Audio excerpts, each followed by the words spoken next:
할렐루야 여러분 반갑습니다. 한 주간 잘 지내셨죠? 오늘은 교회론 특강 5번째 시간 바로 교회의 표지에 대해서 함께 살펴보겠습니다. 자, 오늘 교회 표상을 정리해 볼까요? 다양한 교회의 표상, 교회의 본질을 나타내는 여러 가지 비유와 상징들이 있는데 그 첫 번째는 교회는 그리스도의 몸이다라는 것이었고요. 두 번째는 교회는 하나님의 성전이다. 세 번째는 교회는 그리스도의 신부이다.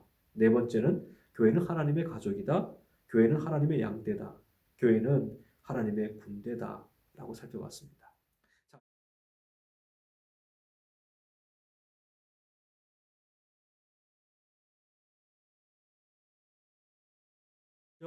오늘은 교회론 특강 5번째 시간, 바로 교회의 표지에 대해서 함께 살펴보겠습니다.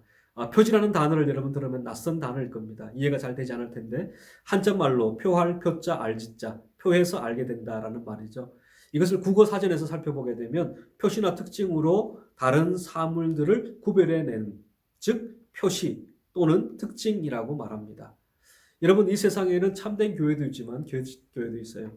따라서 참된 교회와 거짓 교회를 구별해낼 수 있는 방편이 필요하게 되었는데 그것이 바로 교회의 표지이다라는 거죠.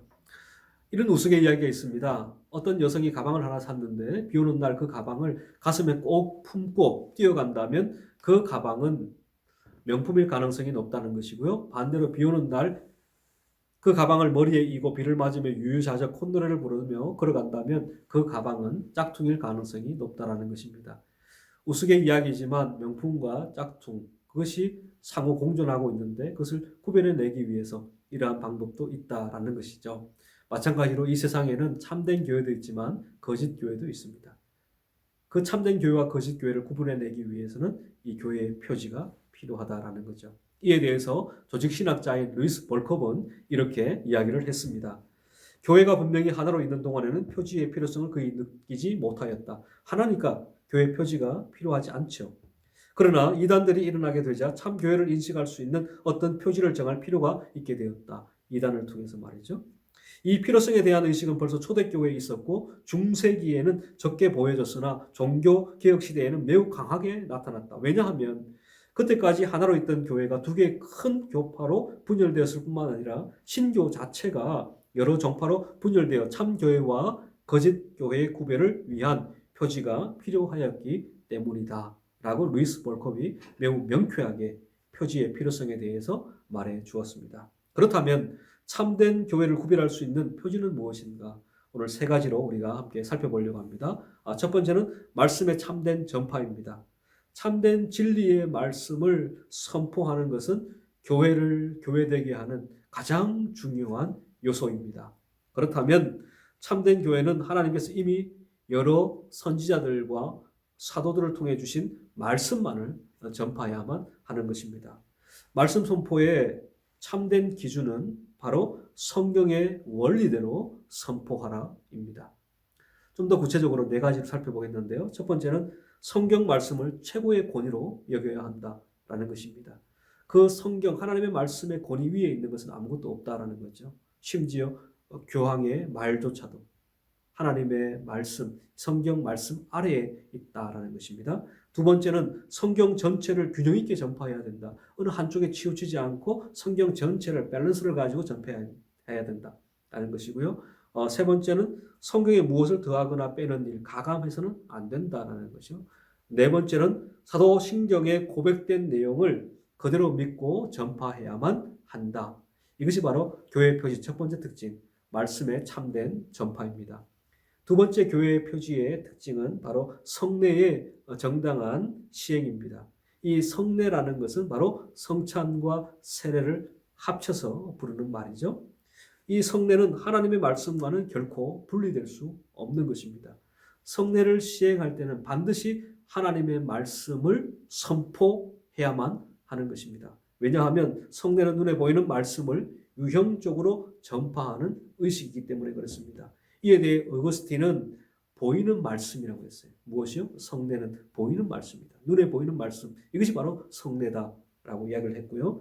순수한 말씀의 전파로부터 격리된 성례는 공허한 의식에 지나지 않게 되는 것입니다. 왜냐하면 성례의 능력과 효능이 전적으로 하나님의 말씀에서 의존하고 있기 때문입니다. 따라서 성례는 말씀의 합법적인 사역자들에 의해 말씀이 정한 제도를 따라 집행되어야 하고요. 또한 자격을 갖춘 교인들, 곧 신자들과 그 자녀들에게만 시행되어야만 하는 것입니다. 이것이 바로 두 번째 교회 표지, 성례의 정당한 시행입니다. 이제 끝으로 세 번째 교회 표지는 권징의 신실한 시행입니다. 이 권징이란 단어도 참 어려운 단어예요. 한자 말인데요. 권할 권자에 혼날 징자입니다. 권하고 혼내는 거예요.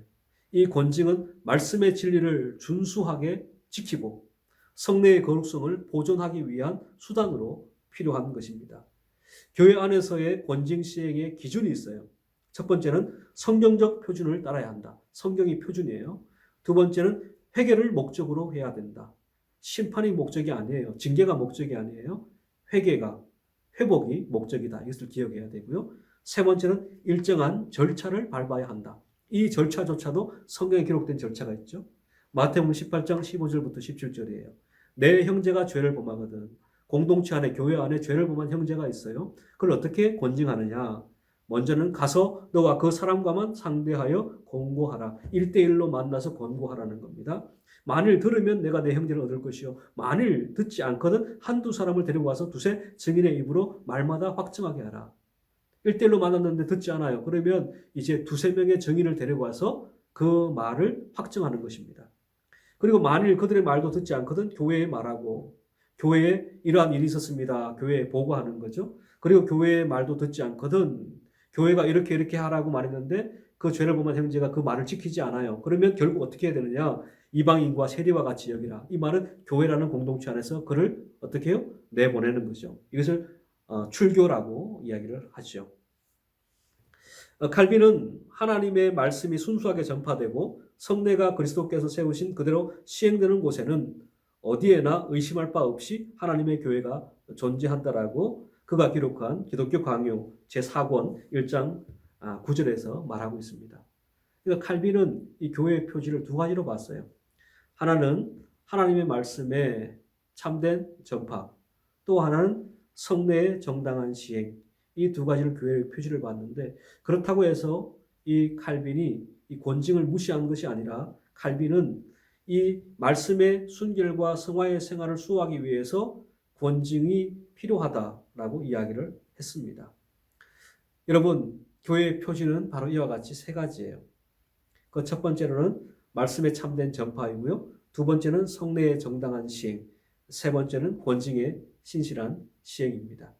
이러한 참된 교회의 표지, 이것을 여러분 꼭 기억하시고 여러분이 속한 교회가 참된 교회임을 여러분 잘 이해할 수 있게 될 것입니다. 이제 여러분 다음 시간에는 여섯 번째 교회의 속성에 대해서 함께 살펴보도록 하겠습니다. 한 주간 주 안에서 평안하십시오. 감사합니다.